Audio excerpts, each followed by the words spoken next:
از این مملکت اصلا کلمه فرارم به کار نمیبرم. اشتباه محضه. یعنی 3 روز تو بیمارستان مونده بود. باور نداشتم به این حرفی که میزدم. سلام استاد، خودتون رو معرفی میکنید؟ سلام، دکتر علیرضا کلانتر معتمد هستم، جراح عروق، عضو هیئت علمی دانشگاه علوم پزشکی ایران. استاد، با توجه به اینکه الان نزدیک شروع سال تحصیلی جدیدیم و کلی دانشجو جدید قراره وارد رشته پزشکی بشن، شما به عنوان یه پزشک موفق میخوام یه توصیه بکنید به کسایی که جدیدن میخوان وارد رشته پزشکی بشن. ببینید، حقیقت رشته مشکلیه و متقاضی هم زیاد داره و واقعا هم تلاش زیادی میخواد تا شخصی بتونه مراحل همه رو طی بکنه و به جای واقعا برسه. واقعا رشته مشکل و رشته سختیه و روز به روز داره واقعا مشکل تر میشه، برای اینکه علم داره پیشرفت میکنه. من توصیه‌ام اینه که واقعا کسی که واقعا به این رشته علاقه خاصی داره حتما این رشته انتخاب بکنه. سوالم اینه که چه چیزی بود که شما رو توی همه سختی‌ها مثل کشیکا یا امتحانات خیلی سخت و پشت سر هم و این طولانی بودن مسیر، چه چیزی بود که شما رو پوش میکرد و بهتون انگیزه میداد که میتونستید ادامه بدید؟ فقط علاقه است. حتی خود من یکی دو بار می‌خواستم انصراف بدم در حین این کار، چون اصلا چیز ساده ای نیست. خیلی پیچیده است، خیلی مشکله، خیلی زمان بره. شما دارین زندگیتون رو، دارین جوانیتون رو 7 8 سال، 10 حالا بیشتر 7 سال که پزشکیه، اگر بخواید تخصص بگیرید بین 3 تا 5 سال 6 سال گاهی اوقات ممکنه که باز زمان ببره و بهترین سالهای زندگیتون رو میذارید برای درس خوندن. قطعا برای رشته باشید که علاقه‌مندش باشید، چون اگر فکر کنید مثلا به خاطر چیزای دیگه، حالا جنبه مالی به فرض، اشتباه محضه که بخواید همچین کاریو بکنید برای اینکه به یک وضع مالی خوب برسید. مسلماً مشاغل زیادتری هستن که خیلی سریعتر راحت‌تر بتونید به اون منابع مالی که می‌خواید شما برسید و با پزشکی با وضع فعلی نخواهید رسید. الان دیگه واقعا باید علاقه شخصی باشه و تعهدی که خود شخص داشته باشه، مثلا که بخواد به مردم خدمت بکنه. سوال بعدی اینه که تو دوره تحصیلتون حالا یا بعد تو کریرتون آیا خاطره خوب یا بدی بوده که براتون الهام بخش بشه و تو ذهنتون مونده باشه که بخواید بگیدش؟ بیشتر این برمیگرده به زمان شروع کار، یعنی شما زمانی که استاژر میشید و میرید بیمارستان. خب اون زمانی که ببینید که خودتون تونستید با موفقیت یه بیماری رو تشخیص بدید و تو درمانش نقش ایفا بکنید، اثر خیلی خوبی داره. رضایت خاطری که بهتون میده همین که شما تونستید خودتون یک بیماری رو تشخیص بدید و درمان بکنید، اون اثر خیلی خوبی برای آدم میذاره. مرسی از وقتتون، فوق العاده بود. استاد کلانتر معتمد، جراح عروق. سلامت باشین. خدا نگهدار. مرسی. خودتون رو معرفی میکنید؟ کیوان احدی هستم، جراح ارتوپد و فلوشیپ جراحی زانو، در خدمتتون هستم. استاد، با توجه به اینکه الان نزدیک شروع سال تحصیلی جدیده و یه عالمه ورودی‌های جدید میخوان شروع کنن داشته باشید، اون چیه؟ خب اگه بخوام یک توصیه داشته باشم اینه که رشته پزشکی چون مسیر طولانی داره و البته هیجان انگیز، چه بسا مشکل، اونها باید شروع کنن و خودشون رو از نظر ذهنی و جسمی آماده کنن و قابلیت‌هاشون رو ارتقا بدن. این توصیه من. سوال دیگه که دارم اینه که با توجه به همه این سختی‌ها مثل کشیکا یا بیدار موندن یا طولانی بودن دوره که خودتون اشاره کردید، شما رو چی تونست به قول معروف زنده نگه داره و سختیاشو بتونید پشت سر بذارید؟ چی باعث شد که شما ادامه بدید؟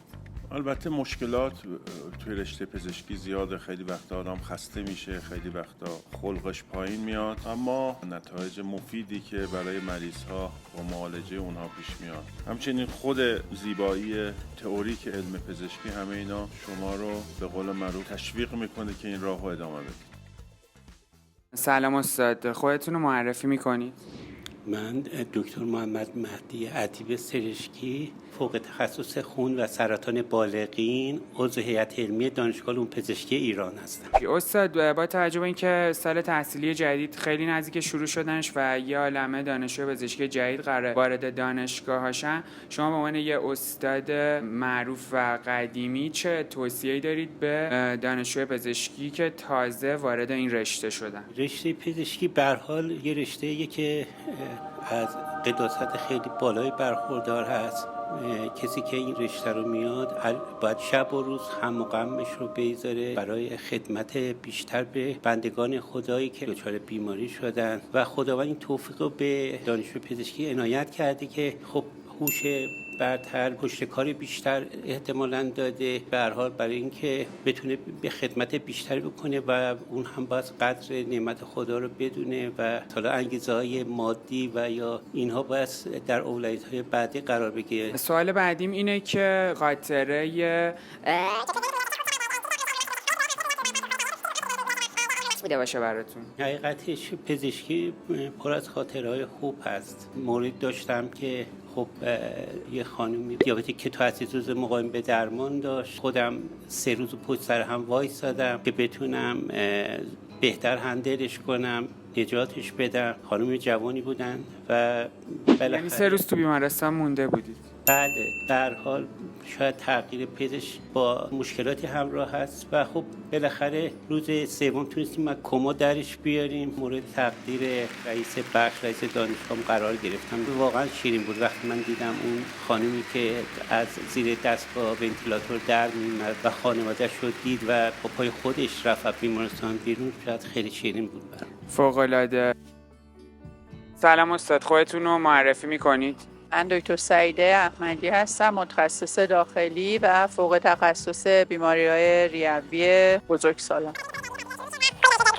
یه توصیه‌ای بخواید بهشون بکنید که بتونن بهتر باشن؟ خودشونو آماده کنن برای مسیر خیلی سخت و پرپیچ و خم، درس‌های خیلی سخت، امتحانات خیلی سخت، مخصوصا 2 سال اولش واقعا خیلی سخته. 2 سال علوم پایه، چون هنوز عادت ندارن به اون سبک درس دادن و درس خوندن توی دانشگاه. فقط باید علاقه شدید قلبی داشته باشن که بتونن سختیاشو به جون بخرن. از طرف دیگه به تفریحشون و اینا برسن، یه وقتی هم برای تفریحشون بذارن که افسرده نشن. با توجه به اینکه شما تو فیلد ریه هستید، میخوام بدونم که تو دوره‌ای که کرونا بود 100% شما جزء خط مقدم درمان بودید. میخوام ببینم اون موقع چه خاطرات خوب یا بدی داشتید که تعریف کنید. من یه آقایی رو یادم حدود 60 ساله که خودم هیچ امیدی نداشتم واقعا برگرده و هر روزم فکر می‌کردم که بدتر میشه. یه روز رفتم تو اتاقش، دیدم یه فیلمی رو داره میبینه که تولد نوه‌هاشو تبریک بگه و به من گفتش که یعنی خوب میشم بتونم تو تولد این نوه‌هام شرکت بکنم، که من با امیدواری بهش گفتم حتما خوب میشی، حتما خوب میشی، در صورتی که خودم واقعا باور نداشتم به این حرفی که میزدم. بعد از اونم باز بدحال‌تر شد و رفت آی سی یو، ولی خب خوشبختانه نجات پیدا کرد و خوب شد. اون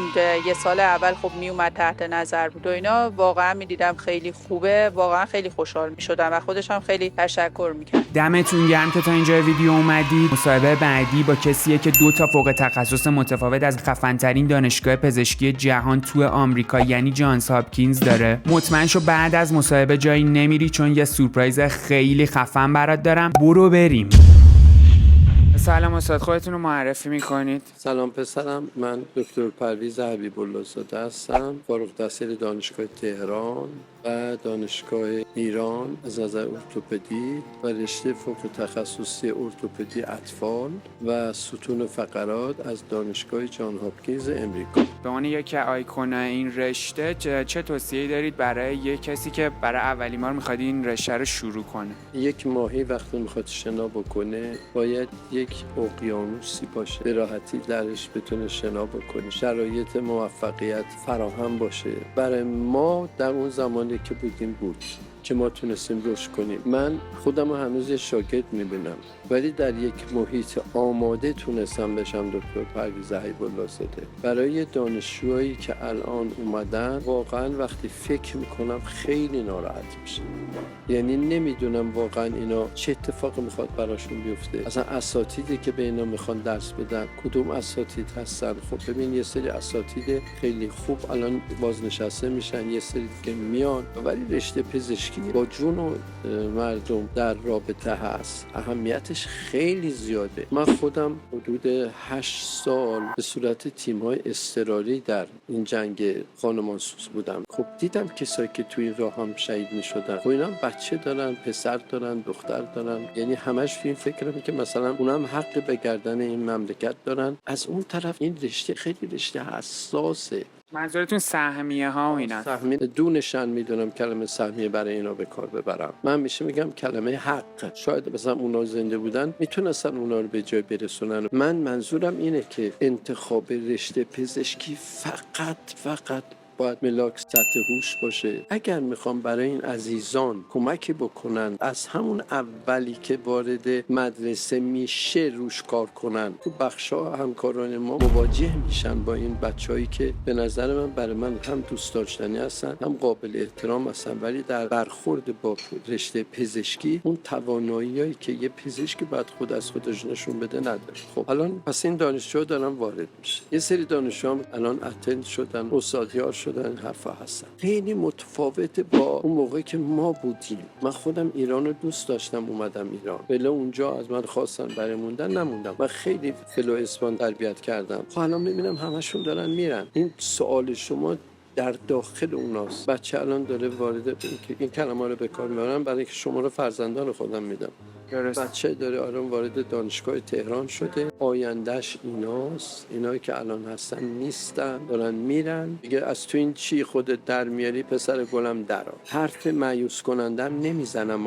ایرانو من خیلی دوست دارم، با هیچ جا نمیخوام عوضش کنم. وقتی میبینم مردم این مملکت از این مملکت اصلا کلمه فرارم به کار نمیبرم، کلمه مهاجرت رو به کار میبرم. شما قرآن کریم رو نگاه کنید، من کراواتمو میزنم ولی خودم شاگرد دکتر شریعتی بودم و شاگرد آیت الله مطهری. مهاجرت میکنه. یکی از کارهایی که قرآن مطلوبه این که تشویق کرده. اگه تو جایی که شما نتونستید شنا بکنید، خب برید یه جایی که میتونید شنا بکنید شنا بکنید. این کلمه میشه مهاجرت. کل مطلب نگرانم. من دلم میخواد که اونایی که الان وارد پزشکی میخوام وارد میشن خیلی بهتر از من باشن. سوال بعدیم اینه که تو دوره تحصیلتون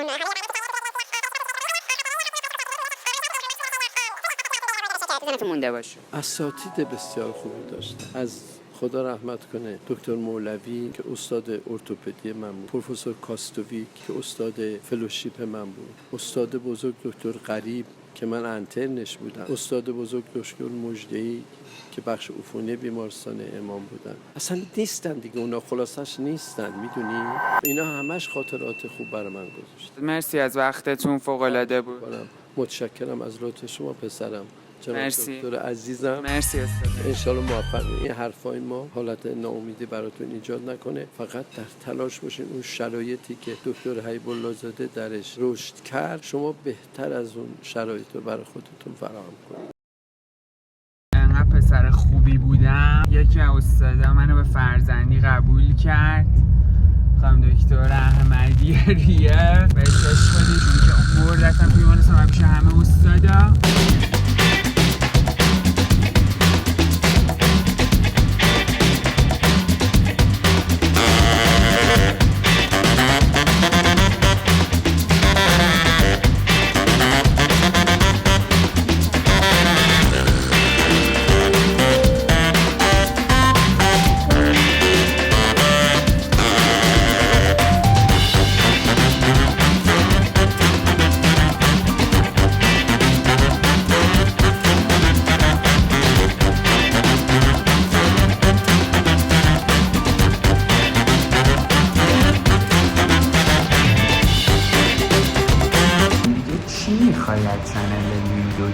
چی میخوای دیگه؟